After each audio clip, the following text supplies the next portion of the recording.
یو ځل نبی علیه الصلاة والسلام په مسجد نبوي کې ناست دی، صحابه کرام ته ګیر چاپېره ناست دي. په دې دوران کې یو یتیم صحابي راغی. یتیم وی د الله پاکه پیغمبره زه یتیم یم، زما د کجورو باغ دی، ما د هغې خپل باغ نه دیوال تاوو، ما وی چې هسې نه دا رانه څوک قبضه کړي. خو د الله پاکه پیغمبره چې کله ما خپل باغ ته دیوال کو، نو چې کله زه دیوال سیده بیامه نو زما سره یو ګاونډي دی، د هغه کجوره زما طرف ته راځي، او که هغه ترې پرېږدم نو بیا زما دیوال کږېږي. نو ما هغه ته ووي چېره دا کجوره ماله راکړه، نو زه به د خپل دیوال نیغ کړمه. خیر دی یو بوټی دی، دا ماله راکړه، زما طرف ته به راشي. هغه راته انکار کوي، د الله پاکه پیغمبر هغه کجوره ماله نه راکوي.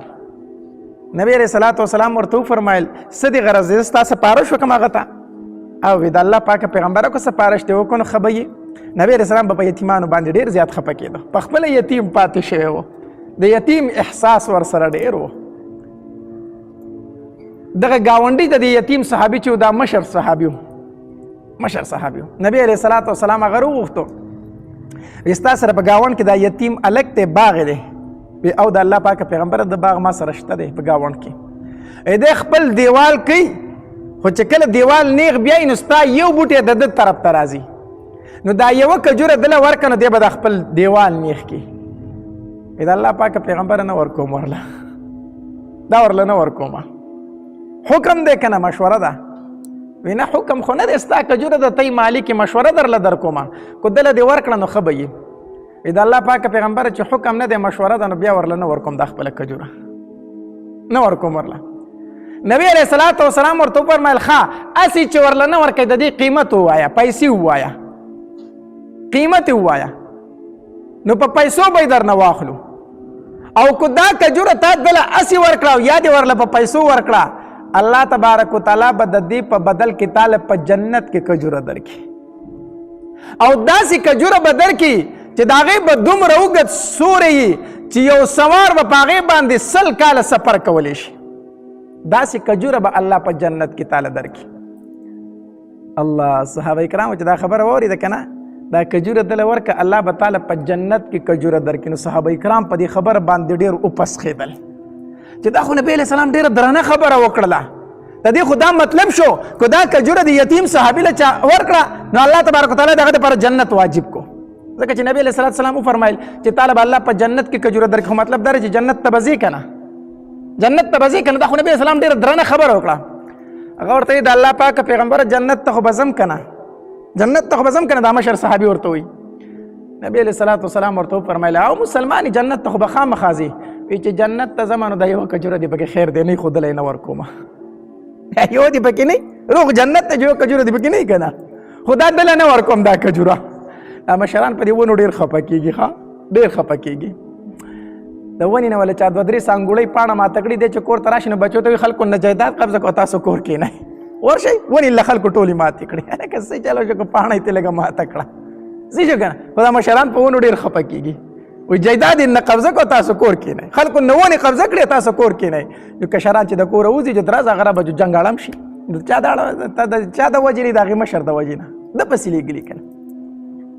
هغه مشر صحابي په ونو خفه کېدو د الله پاکه پیغمبره دا کجوره ورله نه ورکوم، نه ورکومه. په دې مجلس کې یو صحابي ناست و، ابو دحداح رضی الله تعالی عنه. دی پاڅېدو وی د الله پاکه پیغمبره دا خبره د دې مشر صحابي سره خاص ته کو عامه ده، کو دا ونه د یتیم له هر چا ورکړه نو هغه دپاره په جنت کې کجوره ده، هر چا چې ورکړه که نه دا خبره ده پورې خاص ده. نبی علیه الصلاة والسلام ورته وفرمیل نه د ده پورې خاص نه ده،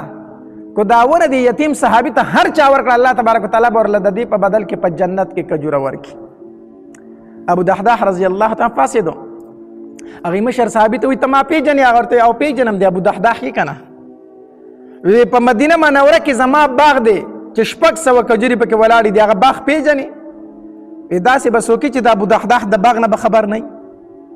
په مدینه منوره کې به داسې څوک چې هغه ته به د ابو دحداح باغ نه معلومو. د مدینې منورې ټول تاجران په دې انتظار وي چې ابو دحداح به کله خپل باغ میوه خرڅوي چې مونږ یې والو. مدینې منورې تاجران په دې انتظار وي چې د ابو دحداح د باغ کجورې به کله رارسي. په مدینه منوره کې خو ستا باغ د ټول نه غټ باغ دی، غټ باغ دی. وی او وی دغه یوه ونه مال راکا او زما چې د 600 کجورو کم باغ دی هغه درله مې درکو هغه مې درله درکو ماله صرف دا یوه کجوره راکا. هغه مشر صحابي نبی علیه الصلاة والسلام ته داسې په تعجب سره وکتل وی د الله پاکه پیغمبره د ابو دحداح دا خبره اوري دا اوري دی څه وایي؟ نبی علیه الصلاة والسلام ورته وفرمایل وی او اورما وی د الله پاکه پیغمبره بیا پې ته ګواه شه چې ابو دحداح د یوې کجورې په بدل کې مال خپل باغ راکو ته پې ګواه شه. نبی علیه السلام وفرمایل زه پې ګواه یم. بیه وشوله یوه کجوره ابو دحداح رضی الله تعالی ته میلاو شوه او د 600 کجورو باغ هغې مشر صحابي له ورکو چې هغه له ورکو ابو دحداح رضی الله تعالی نبی علیه الصلاة والسلام ته وفرمایل وی د الله پاکه پیغمبره اوس زه دا یوه کجوره د یتیم صحابي ته ورکومه دا یوه کجوره د دې یتیم شوله دی د خپل دیوال نیغ کې دا کجوره ما دله ورکړله. بیا یې ورته وفرمایل وی د الله پاکه پیغمبره د دې په بدل کې خو الله ماله په جنت کې کجوره راکړه که نه د دې په بدل کې خو ما ته په جنت کې ونه میلاو شو که نه. نبی علیه الصلاة والسلام ورته وفرمایل وی نه نه. ابو دحداح رضی الله تعالی حیران شو چې د 600 کجورو باغ هم لاړ او په جنت کې ونه هم میلاو نه شوله. نبی علیه الصلاة والسلام ورته وفرمایل ابو دحداح ما خو وی چې دا یوه کجوره دې صحابي ته چا ورکړه الله تبارک وتعالی به په جنت کې یوه کجوره ورکړي تا خو د 600 کجورو باغ ورکو د هغې په بدل کې الله تعالی په جنت کې دومره کجورې درکړي دومره ونې درکړي چې د هغې شمیرل ممکن نه دي د هغې شمیرل ممکن نه دي. او بیا نبی علیه السلام وفرمایل وی ابو دحداح د هغې میوو د هغې کجورو چې کومه میوه ده نو څه ښایسته میوه ده څه ښکلې ونې دي. نبی علیه السلام بار بار لګیاو ابو دحداح څه ښکلې بیه دې وکړه څه ښکلې کجورې دي د جنت واغستې بار بار یې دا خبره کوله. په مجلس کې چې څومره صحابه کرام ناستو که نه نبی علیه السلام دا خبره دومره پیرې بار بار وکړه چې هر صحابي دا ارمان وکړو چې کاش زه ابو دحداح وي کاش چې دا معامله ما کړې وي. ابو دحداح رضی الله تعالی د مجلس نه راپاڅېدو په دغې باغ کې په منځ کې د ده کور هم و په د خپل باغ کې دننه پاتې کېدو د باغ نه بار ودرېدو او ښځې ته چغې وایي ای پلانکی ای پلانکی ای پلانکی هغه ورته وایي څه چل شی ولې د بار نه اوازونه کوي خو راځه کور ته که نه وی تاسو د دې کور نه راوځئ زه دننه ځکه نشم درتلی چې دا کور او دا باغ زما نه دي دا ما خرڅ کړي دي تاسو دا کور خالی کوئ. هغه ښځې ورته وایي ښځې ته خو پته وه چې زما خاوند ابو دحداح دا ډېر لوی تاجر دی غټې غټې بیې کوي د هغې مطلب دا و چې چېرته ښه تاجر به راغلی وي او ښه ډېرې درنې پیسې به ورله ورکړي چې ده به ورسره کور هم خرڅ کړی نو بیه به ورته پې ښه راغلي جو ځکه وی ابو دحداح په چا دې خرڅ کو په چا دې خرڅ کو. د ابو دحداح رضی الله تعالی ته د بار نه اواز وکړو وی ای ښځې دا مې په الله خرڅ کو دا مې په الله خرڅ کو. دننه نه ورته ښځې اواز وکړو وی ای ابو دحداح تر اوسه پورې چې دې څومره بیې کړي داسې ګټوره بیه دې پکې چېرته نه وه کړې. زنانه هم داسې جوړې وې که نه زمونږ زنانه وې خو چغې سورې به شروع کړه هله کور دې هم خرڅ کو سر توره دې کړم اوس به چېرته پاتې کېږم. زنانه ورته د دننې نه اواز وکړو وی ابو دحداح تر اوسه پورې چې دې څومره بیې کړي داسې ګټوره بیه دې پکې چېرته نه وه کړې دا نن چې دې کومې بیه وکړله او خپل بچی د ځان سره را روان کړو کور او باغ یې پرېښودو وی مونږ له الله شته دی مونږ له الله شته. داسې زنانه وي داسې زنانه داسې نارینه وو چې نبی علیه السلام خبره وکړه ده کو دا کجوره چا دې یتیم له ورکړه الله ورله په بدل کې په جنت کې کجوره ورکړه اخوا پکې بیا سوچ نه و اخوا پکې بیا بله خبره نه وه بیا د صحابو دا د یو بل سره ضد و چې څوک به چې دا کجوره دې صحابي ته ورکړي. ما به خبره پوهېږئ که نه او ډېر خو عمل نشته دی د زړه لوښي مو کاږه دي باران وریږي ناله بهیږي خو د زړه لوښي مو کاږه پراته دي نو اوبه پکې د کم طرفه جمع شي ته خو د زړه لوښی لږ نیغ کېده چې څه خو پکې جمع شي که نه جومات ته راځو قبرستان ته ځو جلسو جلوسونو له ځو بیانونه اورو خو د زړه لوښي خو کاږه پراته دي د زړه لوښی خو نیغ کړی نه دی. یو ځل دې جومات ته په دې نیت راشه چې د زړه د لوښی به نن نیغ ږدمه چې څه واورم چې عمل پې وکړم ته ګوره چې ژوند دې بدلېږي که نه بدلېږي. موږ جومات ته راځو په دې نیت باندې چې استاد صاحب لګیا دی موږ هسې نه منو سړیا چې ته په دې نیت راغلی نو بیا تې بار پرې ورکې تپوس وکړې مولي صاحب کومه مسله وکړه ما ته څه پته ده خو څه به یې ویلي نو څه به یې ویلي نو ته راغلی د اورېدو په نیت نه وي نو ته راغلی د عمل په نیت نه وي نو ته خو راغلی یو رواج لري چې د جمعې ورځ د کبار ګرځم د خلک به وایي چې د جمعې مونځ هم نه کوي، راشه جومات ته خو لاړ شه که نه. داسې چې داسې نه بیا به چېرته به موږ باندې عمل وکړي، چېرته به ژوند بدل شي، چېرته به زندگی بدل شي. نبی علیه الصلاة والسلام فرمایي چې کله انسان مړ شو د ده د اعمالو سلسله ختمه شوله،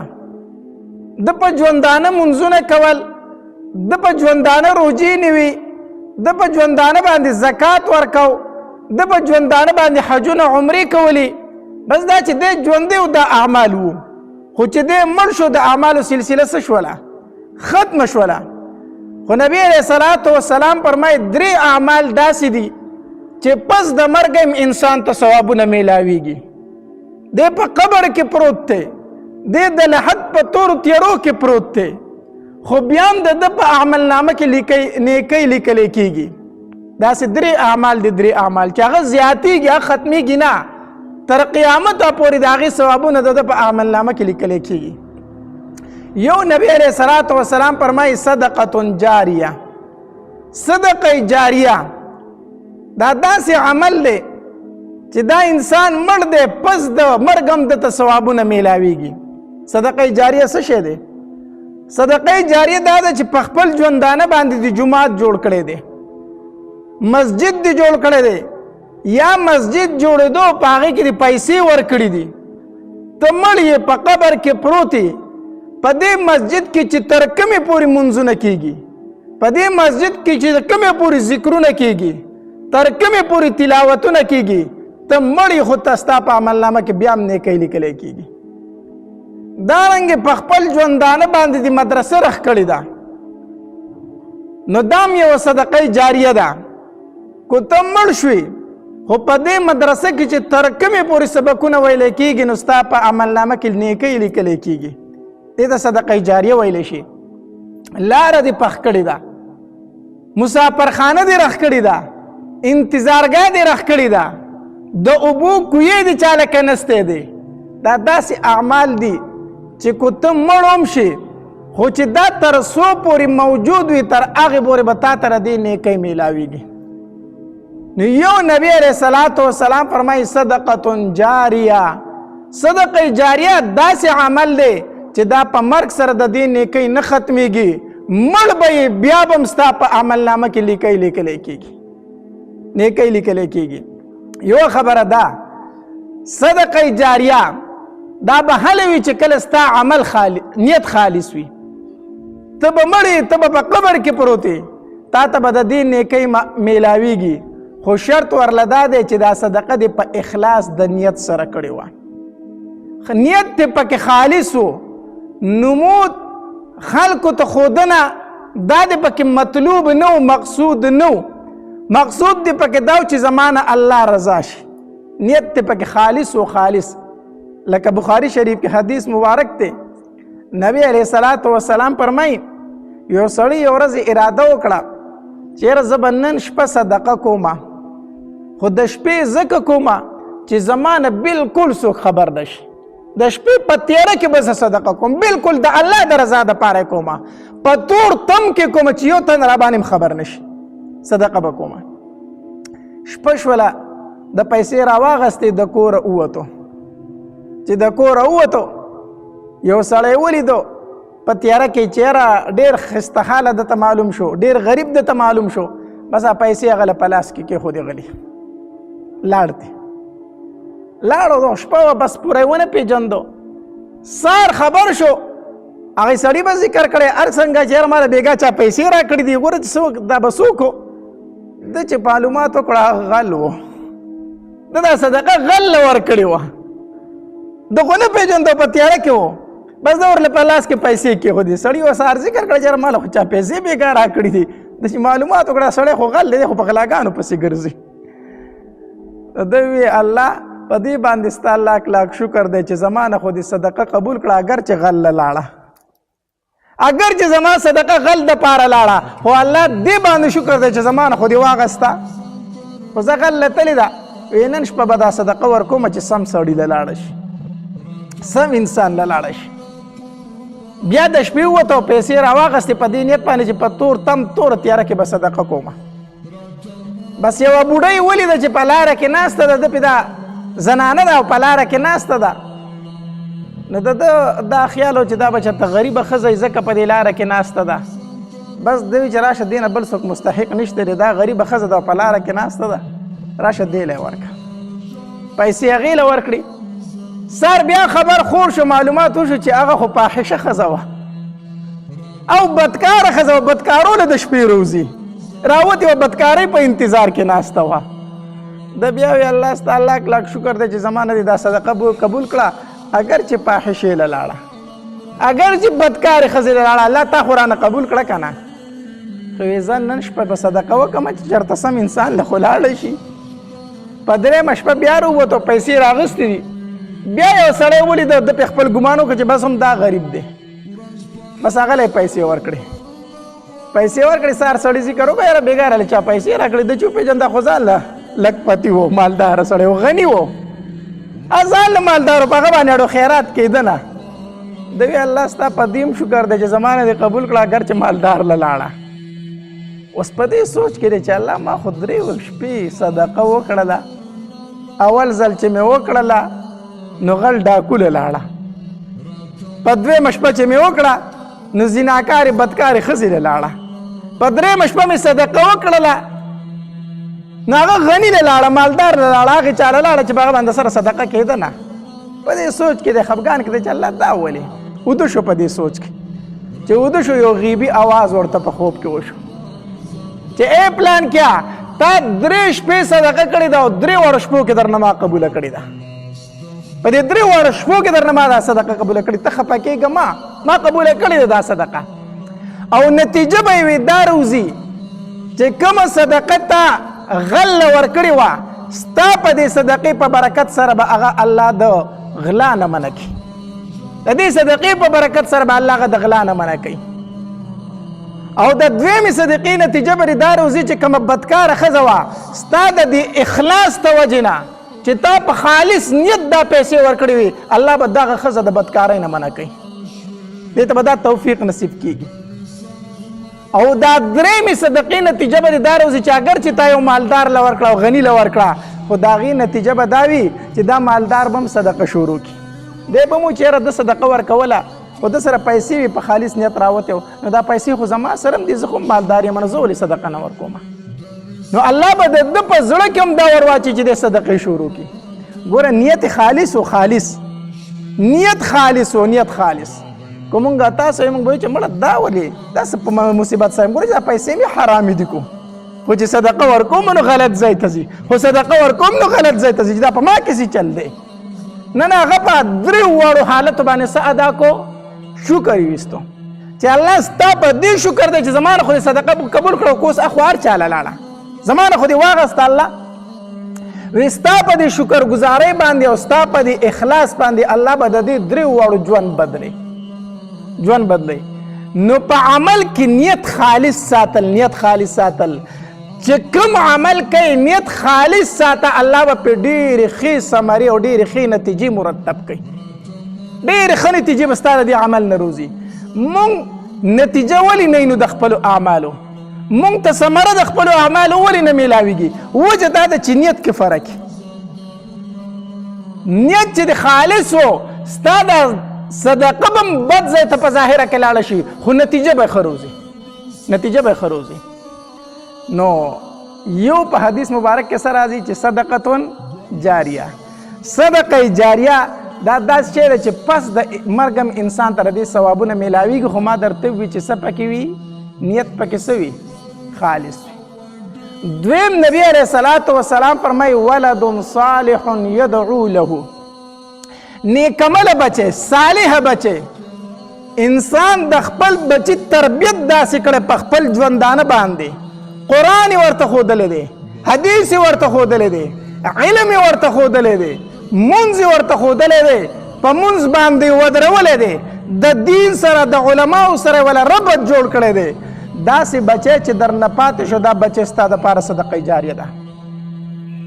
پلار په قبر کې پروت دی، په تیرو کې پروت دی، دا بچی قرآن راواخلي، دی وی الف لام میم، دی بچی ته 10 نیکۍ میلاو شوي، پلار ته په لحد کې 10 نیکۍ میلاو شوي. دا بچی د پلار د پاره صدقه جاریه ده. دا بچی دی چې کله مونځ وکړي دی لاس اوچت کړي الله زما پلار وبخه، الله زما مور وبخه، الله زما نیکونه وبخه. حدیث مبارک کې راځي نبی علیه الصلاة والسلام فرمایي کله چې یو انسان د بل رشتہ دار د پاره چې مړ وي او هغه د پاره دعا غواړي، یو رشتہ دار دې مړ دی او ته ورله دعا غواړي، پلار دې مړ دی، مور دې مړه ده، نیکه دې مړ دی، تا لاس اوچت کړه الله زما پلار وبخه، الله مغفرت ورته نصیب کا، مور مې وبخه الله مغفرت ورته نصیب کا. حدیث مبارک کې راځي نبی علیه الصلاة والسلام فرمایي د دې انسان دا دعا فرشتي واخلي او دغه مړي ته بطور ډالۍ او تحفه پیش کړي چې ستا د پاره پلان کې سړی د مغفرت دعا وغوښته دا ډالۍ ته قبوله کا.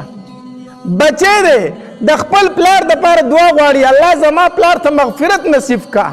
الله زما پلار وبخه، الله زما مور وبخه. د دا دعا پرشتي واخلي او د مور ته ورسوي او د پلار ته ورسوي تا ته ستا بچي ډالۍ را لېږلې ده، تا ته ستا بچي ډالۍ را لېږلې ده. هغې خوشحاله شي د دې خپل بچي په دې ډالۍ باندې. ولد صالح يدعو له، نیکمله بچی نیکمله بچی چې د مور او پلار د پاره څه غواړي دعاګانې غواړي پس د مرګه. کله چې درنه وي مور او پلار خفه مړه دي اوس په لاس څه نه راځي، اخو تلي د دنیا نه، ته به یې څنګه رضا کوې، خو لاړه د دنیا نه. وایي د هغې دپاره د مغفرت دعاګانې غواړه. تا به الله په هغې بچو کې ولیکي د کم بچي نه چې مور او پلار رضا وي، د هغې دپاره د مغفرت دعاګانې غواړه که مور او پلار درنه خفه تلي. الله به سبا په هغې بچو کې ولیکي د کم بچي نه چې مور او پلار رضا وي. ځکه چې ته د مور او پلار دپاره د مغفرت دعاګانې غواړې نو دا دعاګانې هغې ته پیش کېږي هلته ستا په دې مور او ستا په دې پلار باندې پیش کېږي دا ډالۍ، نو هغې ستا نه خوشحالېږي. نو چې کله ستا نه خوشحاله شي هغې تا ته بښنه کوي، بیا تا ته بښنه کوي ما ته هغه زما بچی ډالۍ رالیږي، تحفې د مغفرت رالیږي. ولد صالح يدعو له،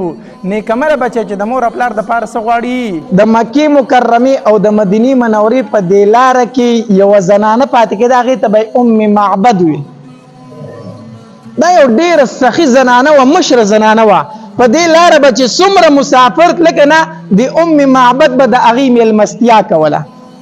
د دې په کور کې به یې دمه کوله او دې به یې میلمستیا کوله. دا ډېره سخي زنانه وه. نو نبی علیه الصلاة والسلام ابوبکر رضی الله تعالی د ام معبد کور ته ورغلو او دې بوډۍ ته یې وي مورې مسافر یو زموږ میلمستیا وکړه، موږ د خوراک څښاک څه شی راکړه، وږي یو مسافر یو. ام معبد دې بوډۍ ښځې ورته ووي یاره زما کره خو نن د خوراک اړو څه شی نشته دی چې زه تاسو له درکړمه، نن خو ما کره کور څه شی نشته چې زه تاسو له درکړمه. نبی علیه الصلاة والسلام ورته وفرمیل وی مورې کو پی هغه راکړه به وسکو. هغې ورته وي وی هلکه نوجوانه پی راکړم نن نشته بيزي تلي صحرا ته. نو چې نبی علیه السلام داسې وکتل که نه نو یو ټپه بیزه وه داسې په ګوټ کې ولاړه وه ناجوړه وه. نبی علیه الصلاة والسلام ورته وفرمیل وی مورې دې بیزې نه راله پی واخله که نه. هغې ورته وي بچیا دا خو ناجوړه ده، ټپه د کمزورې ده ځکه خو د بیزو نه پاتې شوي د هغې سره تلی نه شي، او بل وچه هم د پی پکې نشته د سلنګه خو نه ده، نو ناجوړ هم ده وچه هم ده، په دې کې پی د کم طرفه دي. نو نبی علیه الصلاة والسلام ورته وفرمیل وی مورې ما ته اجازه شته چې زه دې پی واخلمه. نو ام معبد دا په خندا شوله، هغې دا وګڼله چې دا هسې نانجانه دي پوهېږي نه، دا پوهېږي نه نانجانه دي چېرته. هغه په خندا شوله وی زما مور او پلار دې په تا باندې قربان شي ورشه کو اخیستی شي ترې واخله ترې. هغه په خندا شوه که ته ترې اخیستی شي نو واخله ترې، دا خو ناجوړه ده وچه ده. نبی علیه الصلاة والسلام داسې یو لوښی راواغستو او هغه لوښي نه به وایي 8 تنه مړېدل، 8 تنو چې به دې پی وسکل نه 8 تنه به ترې ماړه شو. نبی علیه السلام هغې لوښي ته لاس کړو او دغې بیزې په دې غولان ځای داسې لاس وال شروع کړو. نو کوم شي ته چې د نبی علیه السلام مبارک لاس ورسي نو په دې غولان چې نبی علیه السلام لاس والی شروع کړه که نه غولان د پیو ډکه شوه او بیزه ناجوړه وه شخون وهلې هم شروع کړه. دا څاروی چې ناجوړه دی شخون نه کوي که نه یا ناجوړه وه نو هغې زر زر شخون شروع کړه غولان د پیو ډکه کړه. نبی علیه السلام په خپلو مبارکو لاس شروع شو بیزه لوشلې شروع کړو، لوښی یې ترې ډک کړو. ام معبد ته وي ته ترې پی وسکه. هغې لوخه په سر راوړو مړه شوتی ابو بکر رضی الله تعالی ته ته مسکا هغه ته مړ شو دو مرګري سره نور هغه ته مړ شو او په اخر کې نبی رسول الله چې لوخه په سر راوړو په خپل ته مړ شو دا خو سلور 15 تنه وکنه په لوخه کې پیسې راتلو دا اتو تنو ام معبد له نور په ورکو نو موري دا کې دا سنبال کدا به پکار راشي دا به پکار راشي اوس ام معبد نبی رسول الله سلام ته سوال مينته کوي تاسو مونږ کرا پاتې شه زمونږ کرنن شپه وکړ هغه غوړي د کړي د ساجيبن او جوان دی ری پاتې شدل تشپو کوي نبی رسول الله والسلام ورته او فرمایلی موري مونږ ته لار پرته ده مونږ بزو مونږ ته ډیر مزل پروت دی نبی رسول الله ابوبکر رضی الله تعالی د دین روان شو اوس ما خام شو نو ابو معبد د ام معبد چې کم خاون وو هغه ما خام ته بزیرو شړلی چې ګړې بزیرو شړلی ګوري اوس لوخه د پيوډک پروت دی اے ام معبد دا پي د کم طرف دا درله چاره وړي دي دا مطلب چې د مسافر سره په لارت لو پي بو جدل ته دي سره شي وی دا پي کم ځای وو ناغي ورته دا خو استاد نه جوړي بيزي کړی دي دا خو دې کړی دي وی دا ته سوي اوس چې بيزي ته وخت بيزي نه جوړ نه د بيزي غرمټه ولاړه ده او غولان زی د پي وډه کده بیا ناغي ورته ام معبد دا راته وای چې کړی دي سدي بيزم جوړه شوی دا غولان زم د پي وډه کده لوغم د پيوډک پراته دي دا څه قصه ده ام معبد ورته وی یو نوجوان الکو دلته میل مستیاله رالو زمون کور کې هیڅ شی نو او هغه د بيزي په غولان چې څنګه لاس وخو بيزم جوړ شو او دغه پیدا غولان زی بیا د پيوډک ده خاوني ورته وی دغه الک براته لک صفت بیان نه کې حلیه راته بیان کړه شکل او صورت نسنګ جوړو دا څنګه الکو ام معبد ورته د نبی رسول الله حلیه ذکر کړه چې داسې الګ ته داسې شکل او صورت دی ابو معبد پوښو وی کو الله مینه خطا کی کنا دا هغه د مکی د قریشی خاندان هغه الګ ته د پیغمبري داوی چې کړی دا وی ظالمی ته اشارهونه ستانه لاړو ته اشارهونه ما ورته ډیر وی خو هغه ماته چې مونږ ته لار پرته د مونږ زو وی دام هغه سړی دی چې کوم د مکې نه راوته دام هغه الګ ته چې کوم د مکې نه راوته دی او قسم په الله زب په ایمان راوړم ام معبد مسلمان شولا او خاونیم څه شو مسلمان شو دوړ ایمان راوړو اسماء رضی الله تعالی فرمایي زب په کور کې ناستو ما بجړلو جړل می با چې نبی رسول الله په مدینه ته روغ تلې کو روغ ته نه تلې او زما بابا به سره روغ تلې او کنه به تلې ځکه چې د کور وتی دي او دشمنان ورپسې دي او مونږ ته هیڅ خبر رانغه چې زما بابا او نبی رسول الله په کومه مخ لاړو په کور کې بناستو ما جړل می با خپه بو ما په دې دوران کې په مکه مکرمه کې یو आवाज وشو आवाज کېږي او سوک اینی نه आवाज راځي خو आवाज کون کې سوکینی نه आवाज څه دی आवाज دا دی وی هغه دو ملګری د ام معبد کور ته ورسېدل مطلب دا چې مکی ول استاد د لاس نه وتی دي تللی دي هغه دو ملګری د ام معبد خیمو ته ورسېدل داغه کور ته ورسېدل او چې کوم ور سره ملګری دی هغه کامیاب شو ام معبد هم کامیاب شو الله چې کوم ور سره ملګری دی هغه څه شو کامیاب شو ابو بکر رضی الله تعالی عنہ یو ځل عمر رضی الله تعالی عنہ ابو بکر رضی الله تعالی عنہ فرمایل وی ابو بکر رازنن یو خبره کو ابو بکر رضی الله تعالی عنہ څه خبره کو وی زه تعالی د خپل ژوند ټول نیک اعمال در کوم ته مال یو نیکی راکای ته مال یو نیکی راکای او زه د خپل ژوند ټول نیک اعمال در کوم وی تا ته پته چې ما څومره جهادونه کړی دي ابو بکر رضی الله تعالی عنہ فرمایلی وی عمر وایرتا استاد روغ ژوند نیک اعمال هغه ما ته پته ده چې تا د دین اسلام د لپاره څومره کړهونه کړي تا څومره جهادونه کړي زمانه به یو نیکی اخلي او مال د ټول ژوند نیک اعمال لا کوي وایرته عمر څه خبره ده عمر رضی الله تعالی عنہ فرمایل وی ابو بکر تا چې د نبی علیہ الصلوۃ والسلام سره کوم هجرت کړي ده کنه هغه د هجرت ثواب مال راکا او زما ټول نیک اعمال تواله ابو بکر رضی الله تعالی عنہ فرمایل عمر دا سودا نشی کېده عمر دا سودا نشی کېده دا خدای الله په ما باندې یو فضل دی یو احسان دی چې ما ته را نصیب کړی دی دا نشم کولی دغه ثواب تعالی نشم درکولی نو په مدینه منوره کې په مکه مکرمه کې आवाज کېدو وی کم چې ورسره ملګری دی هغه کامیاب شو او د ام معبد د خیمونه واختیدل او رسیدل مونږ الله تبارک وتعالى پیدا کړیو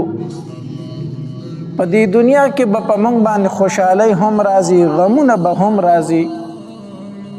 مونږ به ګورو چې په غم او په ښادۍ کې طریقه د نبی علیه الصلاة والسلام سوا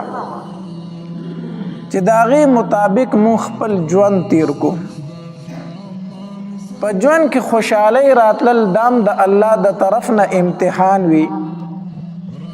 غم او مصیبت راتلل هم د الله تبارک وتعالى د طرف نه امتحان وي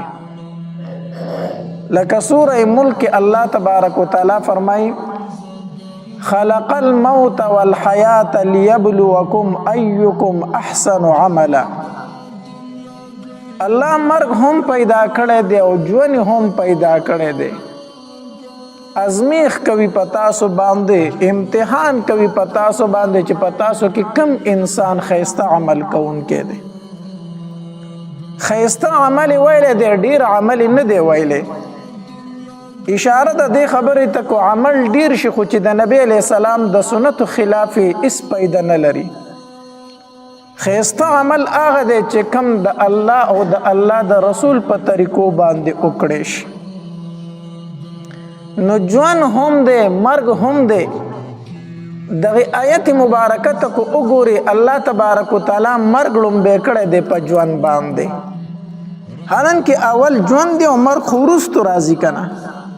خو دغه آیت کې الله مرګ لومبه کړی په ژوند باندې مفسرین د دې نکتې بیان کوي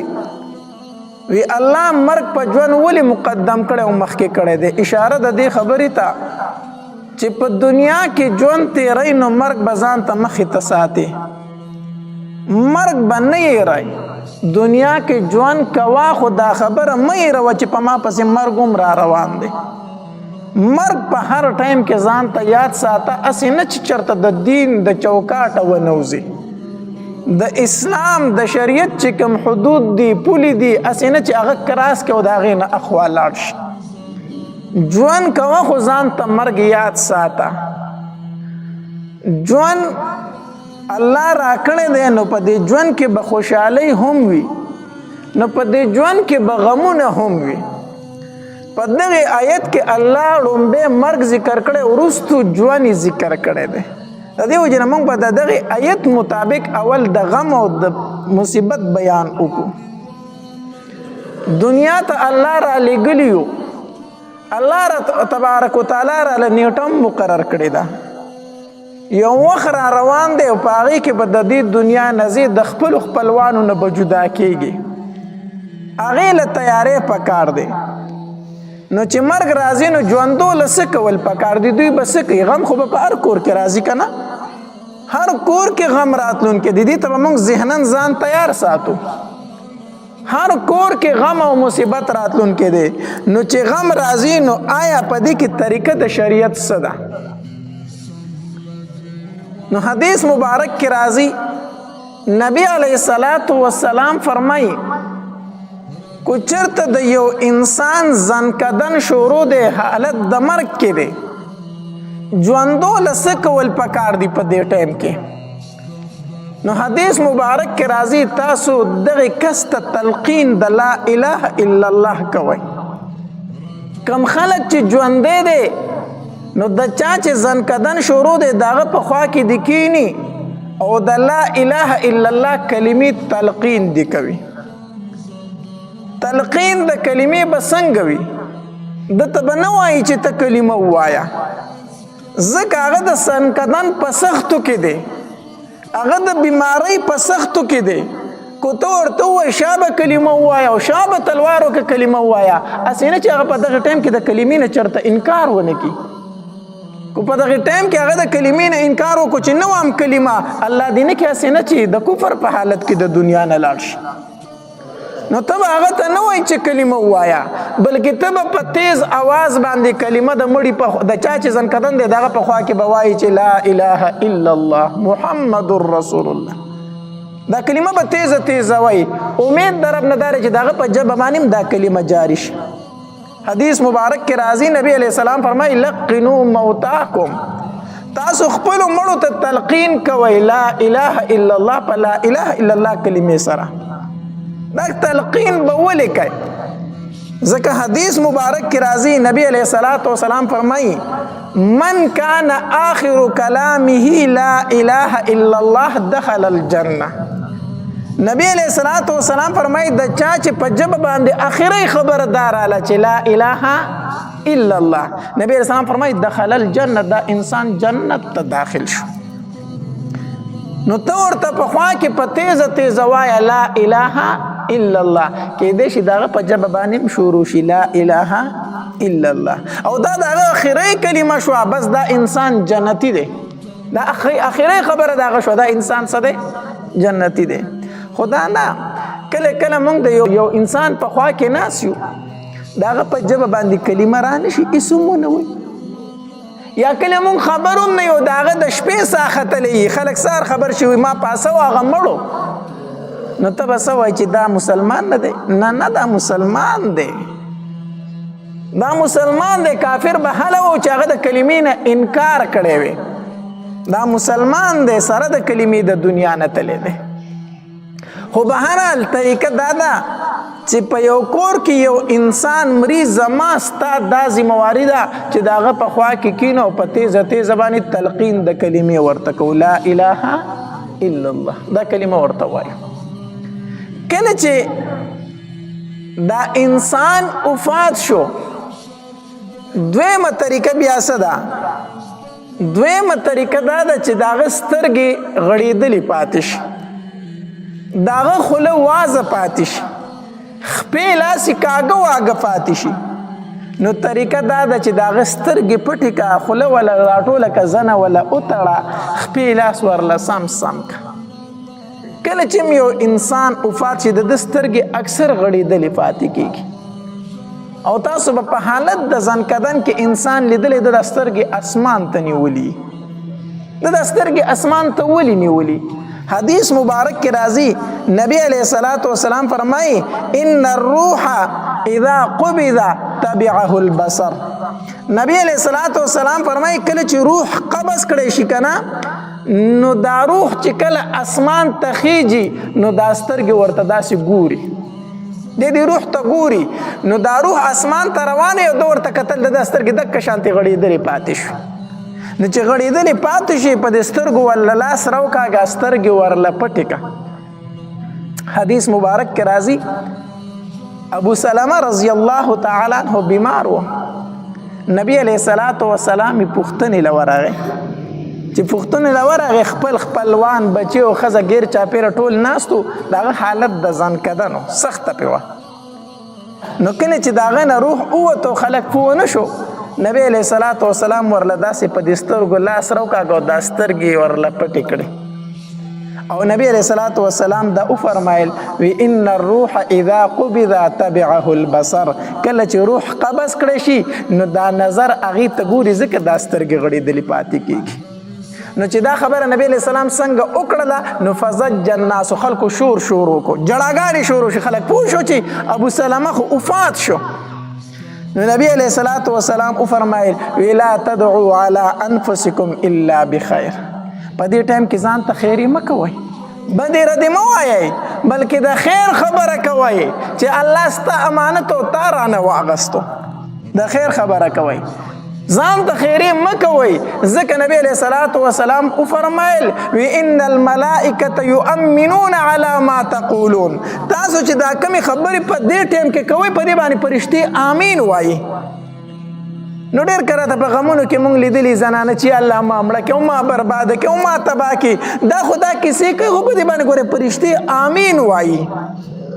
دې باندې فرشتې آمین وایي. نو نبی علیہ السلام وفرمایل تاسو په دې ټایم کې غلطي خبرې مه کوئ، ستاسو په دې خبرو باندې فرشتې آمین وایي. بیا د ابو سلمه رضی الله تعالی عنها بیبي وه ام سلمه رضی الله تعالی عنها، دی ویل زما د دې ښځې خاوند د یو بل سره ډېره مینه وه د ابو سلمه رضی الله تعالی عنه او د ام سلمه رضی الله تعالی عنها د یو بل سره ډېره زیاته مینه وه دا ښځه خاوند په یو بل ډېر مینو دا ابو سلمه رضی الله تعالی چې کله بیمار شو که نه نو دې ام سلمه رضی الله تعالی عنه ویل وی الله دې دې سکی نه خو که څه شو په ده به زه داسې ژړا کوم چې تاریخ په یاد ساتي زه به د خپل خاوند پسې داسې جاړم چې دنیا به یاد ساتي داسې ژړا به پسې کومه خو نبی علیه الصلاة والسلام وفرمایل وی چې کله تاسو کې یو انسان وفات شي که نه نو تاسو انا لله و انا الیه راجعون وایي او صبر کوئ صبر نو چې ابو سلمه رضی الله تعالی عنہ وفات شو نو ما وی زه ژړا کوم نو دلته راته د نبی علیه السلام د حدیث مبارک روایت شو چې نبی علیه الصلاة والسلام فرمایلی صبر کوئ انا لله و انا الیه راجعون وایي بما په دغه ټایم کې دغه کلمه وویله انا لله و انا الیه راجعون دا کلمه مې وویله او دا مې ووی چې الله ماله د دې نه بهتر راکړي نبی علیه السلام فرمایلي چې انا لله و انا الیه راجعون وایه او دا دعا کوله الله نه چې ما ته د دې نه څه راکړه ښایسته او غوره راکړه دا مې ووی خو په زړه کې مې ووی چې د ابو سلمه غونته خاوند به ما ته چېرته میلو شي د نبی علیه السلام حدیث مبارکو دا خو مې ووي چې الله ما ته د ده نه غوره راکړه خو په زړه کې مې ووي چې د ابو سلمه غونته خاوند به ما ته چېرته میلاویږي خو بس د نبی علیه السلام حدیث او ما پې عمل وکړو وی وخت تیر نه و څه موده پس ما ته د نبی علیه الصلاة والسلام رشته راله د نبی علیه السلام رشته راله چې ام سلمه که ستا خوښه نو ته زما په بیبیانو کې داخله شه وی ما ولیدل چې د ابو سلمه نه د نبی علیه الصلاة والسلام ډېر زیات غوره او بهتر خاوند ما ته الله نصیب کو چې هغه د دواړو جهانو سردار دی نو د دې وجې نه چې تکلیف راغی مصیبت راغی صبر کوا او انا لله و انا الیه راجعون وایا او چې کله دې صبر وکړو څه بدله به درته میلاویږي الله تبارک وتعالی د هغې بدله ذکر کړي که نه ان الله مع الصابرین الله د صبرناکو ملګری دی د یو نیک عمل متعلق الله دا نه دي فرمایلی چې زه دې ملګری یم د یو نیک عمل متعلق الله دا نه دي فرمایلی چې دا عمل دې وکړو ملګری دې زه یم بلکې د صبر متعلق دا ولي چې صبر دې وکړو نو زه دې ملګری یم نو چې الله دې ملګری شي نو پاتې څه شو بیا کمې د څه شي راغی نو مصیبت پر راځي غم پر راځي تکلیف پر راځي خو څه به وایي انا لله و انا الیه راجعون وایي او صبر به کوي حدیث مبارک کې راځي نبی علیه الصلاة والسلام فرمایي وی چې کله د یو مسلمان بچی مړ شي او فرشتې ترې روح واخلي او دا فرشتې دا روح اسمانونو ته اوسي نو الله تبارک وتعالی د دې فرشتو نه تپوس کوي وی اخذتم ولد عبدي تاسو زما د بنده بچی نه روح واغستو د هغه نه خو د هغه بچی قبض کو زما د بنده نه تاسو بچی واغستو فرشتي ورته وی الله او مونږ د هغې ستا د بنده نه بچی واغست ځکه چې ستا حکم و بیا ورته الله تبارک وتعالی فرمایي اخذتم ثمرة فؤاده تاسو زما د بنده د زړه میوه وشو کوله ځکه بچی چې دی دا د زړه میوه ده دا د زړه میوه ده نو تاسو زما د بنده د زړه میوه وشو کوله فرشتي ورته وي او الله موږ ستا د بنده د زړه میوه وشو کوله ځکه ستا حکم و بیا ورته الله تبارک وتعالی فرمایي زما بنده څه وي تاسو چې د هغه د بچي نه روح واغستو د هغه نه خو د هغه د زړه میوه وشو کوله په دغه ټایم کې زما بنده څه وویلو فرشتي ورته وی حمدک واسترجع الله ستا حمد بیان کو واسترجع انا لله و انا الیه راجعون وی الله تبارک وتعالی فرمایي سره د خپل علم چې الله ته فتح ده خو بیا هم د فرشتو نه تپوس کوي ښه تاسو د هغه د زړه میوه شو کوله تاسو د هغه نه د هغه بچی اغستو په دغه ټایم کې هغه زما حمد وي په دغه ټایم کې هغه انا لله ویل او صبر یې کوم فرشتي ورته او الله ستا حمد بیانو الله تبارک وتعالی فرشتو ته وفرمایي وی لاړې شئ او په جنت کې یو محل او یو بنګله جوړه کړئ یو محل جوړ کړئ او یو بنګله جوړه کړئ او په دې ګیټ او په دې ورته ولیکئ بیت الحمد وسموه بیت الحمد هغې وسموه بیت الحمد هغې له نوم بیت الحمد کېدی دغه بنگلې لره دغه کور لره بیت الحمد نوم کېدی دا د هغې چا بنګله ده چې ما د هغه نه بچی واغسته او هغه بیا هم زما حمد وي دا د هغې چا کور دی او د هغې چا بنګله ده الله نو په هر ټایم کې به د الله حمد بیانوي د الله شکر به ادا کوي علماء یو واقع لیکلي ده او یو عالم او یو مولي صاحب د هغه زوی وفات شو بچی وفات شو دی په دې بچی باندې ډېر زیات مین او هر سړی په خپل بچی باندې میني نو چې کله بچی وفات شو دی په هغه پسې ډېر غمجن و ډېر زیات پسې خفه و د درس او تدریس پرېښود بیانونه یې پرېښودل سبقونه ویلې پرېښودل ځان له یو کوټه و په هغې کې به ناست او جړل به خلک پریشانه شو چې یاره مولي صاحب خو د دین کار هم پرېښودو په بچي پسې اوس د کوټې نه روزي نه او د چا سره میلاویږي نه خلکو پې ډېر وس وکړو خو د مولي صاحب زړه ته اطمینان نه راتو یوه زنانه وه وخیاره زنانه وه هغې ویل وي تاسو ما د مولي صاحب خواله لږه ورپرېږدئ زه د سره یو دوه خبرې کول غواړم بس مولي صاحب نه اجازت وغوښتی شو یو زنانه د ستا د ملاقات خواهش لري راتلی شي وی را دي شي دا زنانه لاړه وی مولانا صاحب یو مسله ده د هغې تپوس درنه کومه وی وکړه څه مسله ده زنانه ورته ویل وی زما یو ګاونډی وه نو زمونږ خادي و ما د هغې نه سوالي کالی واغستو یو خادي و هغې لتلم د زنانو دا عادت دی د یو بل کالي ور واچوي نو زه یې خادی لتلم نو د هغې نه مې سوالي کالی واغستو والی وي یا هر څه د سرو مهر و هغه مې ترې واغستو خو د یوې ورځې دوه ورځو دپاره مې ترې اخیستی و هغه خادي پکې ما تېره کړله بیا هغې زنانه هم څه ونه ویل او ما هم څه ونه ویل هغه کالي زما سره پاتې شو ها وخت تېرېدو کلونه پکې تېر شو هغه کالي ما کلونه استعمال کو چې په کلونو مې استعمال کړو اوس راپسې هغې زنانه سوال جواب کړی دي چې زما هغه کالي ما ته حواله کړه خو زما د کالي نه اوس زړه نه کېږي زه یې ولې نه ورکوم زړه مې دې نه کېږي ځکه دومره وخت ما استعمال کړی دی نو هغه مولانا ورته غوسه شوي عجیبه ښځه یې نو هغې درله کالی درکړی د یوې ورځې دپاره او هغې څه ونه وي تا په کلونو باندې استعمال کو دومره وخت دې استعمال کو او اوس یې چې درنه غواړې نو د هغې شکر نه ادا کوي نو موټکره پې شوې ورکوي نه اوسو دا ته څه عجیبه ښځه هغې ته د هغې کالی واله که او شکر یې ادا کړه چې د دوه ورځو مې اغستی و سوالي او تا را سره په کلونو پاتې کړو نو هغې زنانه ورته وي مولانا صاحب الله دې ستا په حال باندې رحم وکړي چې دا مسله ما ته بیانوي نه په دې مسله اول په خپله هم سوچ وکړه په دې په خپله سوچ وکړه دا بچی چې الله تعالی درکړی او ستا په قدرت او په طاقت کې د یوې ورځې هم نه دا خو نه الله سباله هم اخیستی شو دا بچی خو هغه بچی درله الله دومره وخت درکو چې اوس الله خپل امانت واغسته نو ته پسې خپی مسلې دې پرېښودې په ګوټ کې کېناستې نو دا مسله خو ما ته بیانوي چې دا ښځې شکرې ادا کړه نو ته د الله شکرې ولې نه ادا کوې چې بچی نه واپس واغستو دا خو د الله امانت او الله خپل امانت واغستو او د مولانا صاحب سر خلاص شو چې ښځې خو ډېر زه ښه پوه کړم مسله هغې ته بیانوم په خپله مې پې عمل نشته دی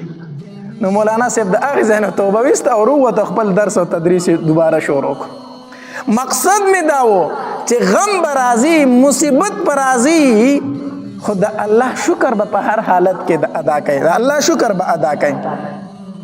او چې کله په کور کې غم راغی